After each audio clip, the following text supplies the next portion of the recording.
33,333rd time lucky by Jim Cogan.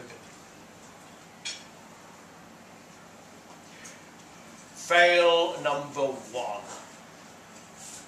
Day 1, minute 1, and smack off the bat. You fucked up. My wife, bleeding to death. Your own mother. As if you hadn't caused her pain enough already, you have to go and kick her on your way out, you clumsy little twerp. A massive postpartum hemorrhage, they said. No doubt aggravated by this and that and whatnot, I grant you. But I've seen how babies flail and thrash. I wasn't there, of course. What use could I be in a delivery room? I'm a heart surgeon. I save lives on a daily basis, so I had every reason, every right to expect only good news. But no, you had to embarrass me in front of the chaps. 30 Monte Cristos and a decanter of choicest cognac. Wasted. Fine fellows, all of them. If I'd wept, they'd have understood. I do hope this doesn't set the tone for your future. I really do. But something tells me I'll be disappointed. Fail number 2. Day 2. That's it. She's gone. After a valiant struggle, she's gone. Are you satisfied? Are you finally satisfied? My angel, my Athene, my life. 29 years old, for Christ's sake, practically a child herself. I know what you're thinking. Or at least I know what you would be thinking if you were capable of it. You'd argue this is just an extension of fuck-up number 1. That the damage was already done yesterday. Well, I'm afraid you don't get off so lightly. She insisted on holding you, you see. Her eyes were full of tears and I could see she was trying, like the angel she was, to forgive you. But there's no doubt that final exertion is what did for her. And what the hell's the point of a 10-pound infant anyway? I was barely half that weight at birth. And it's quite clear my mother never felt a thing. Fail number 3. Day 3. This morning I held you for the first time. Only for a moment, just long enough to check your heart was beating. Your pulse is lamentably weak. Not diseased or anything, just weak. A non-sound, like lips parting again and again and again and again. Anyone else, without my expert ear, would have taken you for dead. Well, they would if you hadn't decided to piss down my shirt front. Oh no, I don't blame that damn fool of a trainee midwife or her failure to fasten your napkin correctly. I blame you. Because it's now quite clear. Every day of your life, you're going to fuck something up. Every single day. With the dull, despicable regularities of a healthy sinoatrial node. It's inevitable. I can see that now. I only hope you'll find it in your heart, once in a blue moon, to try and make me proud. Fail number 31. 1 month a father. Shortly after lunch I was disturbed by a ring of the doorbell. Christ knows where the housekeeper was. Whoever it was kept ringing and ringing, and in the end I had to answer it myself. My father stood outside. His hair properly grey at last, his body half the size I remembered. He was dressed in the usual three-piece suit and watch chain, but since his face wore a smile, he might as well have been in carnival costume. Hamish, he stammered. I heard you had a son. I don't know what you mean, I said, staring. Hamish, he repeated. I wanted to congratulate you. Please, I want to make things up to you. Please. There is no child here, I told him. And that's when you started crying. His eyes lit up. Yellowed slivers of enamel peeped beneath the moustache. I closed the door in his face. You were howling now, although the only thing I could hear was galley drums. I clutched my wrist and ran to my office for the pillbox. 2 minutes later, I vomited them up, along with my lunch. You're doing all of it. Fail number 1496. The lissom bottle blonde I had the foresight to engage as your nanny came to see me, holding a ragged scrap of paper. He drew this for you, she whispered, stroking my jaw. At the top of the page, she'd written, I love you, Daddy, in pencil. A cloddish wax crayon veered and swerved in a vain attempt to follow the lines. Who's that giant pig supposed to be, I asked. Or is it a bear, the one surrounded by flowers? She laughed and guided my hand to unbutton her blouse. Afterwards, I spent a long time studying the drawing and shaking my head. I'm certain that at your age, I had a far, far greater mastery of perspective. Fail number 5621. A C?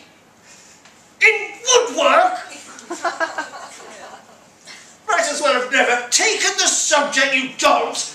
I told you not to bother, didn't I? Not because it's unimportant. As a matter of fact, it's the most important discipline a boy can learn. I just knew, somehow, that you'd fail. Your father, on the other hand, hacks his way into 3 chest cavities per day with a circular saw and then wires them back together in time for tea. So don't try and distract me with the A's you got in all your other exams. I mean, what use is a fellow who's no good with his hands? Fail number 6094. This morning, when I came into your room, as I nearly always do, I upended your scruffily made mattress, and a pack of razor blades fell out and scattered across the floor. I was shocked, to say the least. Shocked and disappointed, because after all, razor blades are a girl's way. I know all about self-harm, believe me. I'm a doctor. Or had you forgotten that? Besides, what kind of cataclysmic shit for brains hides his contraband beneath his mattress when he knows full well his father's going to come in and toss it? It's almost as if you wanted me to find those things. Or perhaps you imagined those hospital corners of yours might finally be up to scratch. Well, I'll say it again. Until you're old enough to join the army, the only place a boy like you can hope to learn hospital corners is in hospital. But then I've put you in hospital a good few times, haven't I? And it still didn't bloody work. Fail number 7884. You hammered and hammered, crying and begging me to let you in. begging me not to do it. But as a wise lady once said, boy, you do manage to look ridiculous when you give me orders. I finished the brandy and placed the revolver's barrel against my temple. Only then did you think to try and force the door. As the lock gave way and you fell into the room, I pulled the trigger, saw your eyes wide and godless, with terror and love. Late again, weak as always. Fail number 7,889. You blubbed all the way through my funeral, disgracing me. The eulogy you gave showed how little you understood your own father. And please tell me, the homely, simpering chestnut mare who gripped your hand throughout the burial is not my future daughter-in-law. Christ! Oh, why can't I get comfortable in this damn box? Fail number 11,351. Oh, for fuck's sake, boy. Have you learned nothing from the way I raised you? I mean, he is my grandson, so I suppose I have some right to comment. You told him to get down from the coffee table. He refused to get down from the coffee table. So why the hell are you kneeling there trying to reason with the filthy little smeg bubble? It's a coffee table, not a 20th story window! Just clout him round the head and be done with it. Fail number 16,425. My, this is a biggie. It's one of your finest yet. An entire career flushed down the pan. Half a lifetime's work reduced to nothing. It hurts me all the more, you see, because I've very nearly forgiven you for choosing law over medicine. For full details, see fail number 6,579. Something to do with your becoming the youngest partner in your firm's history. I mean, you can't argue with that. So I didn't bother trying. And then you have to go and jack it all in to found a fucking charity. For fuck's sake! All because you wanted to do something more meaningful with your life. Oh, please! Do you think I became a heart surgeon out of love for humanity? Ah! Fail number 23,728. I'm hurt beyond expression. It's pretty hard to feel hurt when you're dead. I mean, without me, you wouldn't even be receiving this bloody knighthood. Not just because you're the fruit of my seed, but because this organisation of yours, whose work in the field of mental health is so fulsomely lauded, was founded in my name. Thanks to me, you're a supporting character in your own autobiography.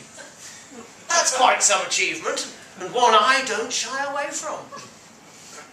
And yet, despite all this, you neglect to wear the family tartan to your investiture. Enjoy your success, son, if that's what you call it. It's easy to forget where you came from, isn't it? Easy to forget who put you there.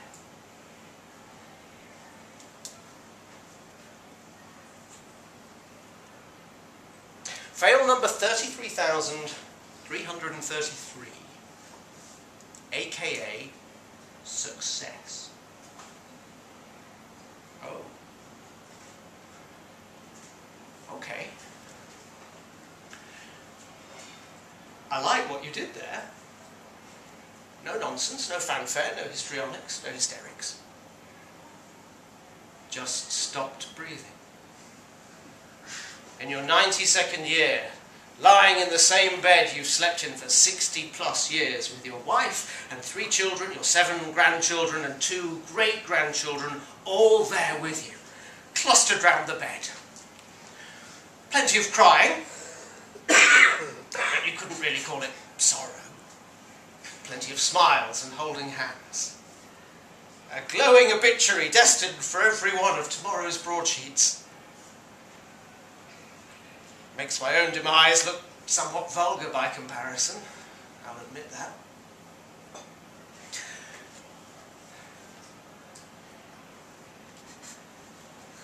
Well done, you. We'll be together again soon, in this place, wherever it is. Or maybe we won't. I hope we are. Because the fact is, I'm alone here. And it's dark.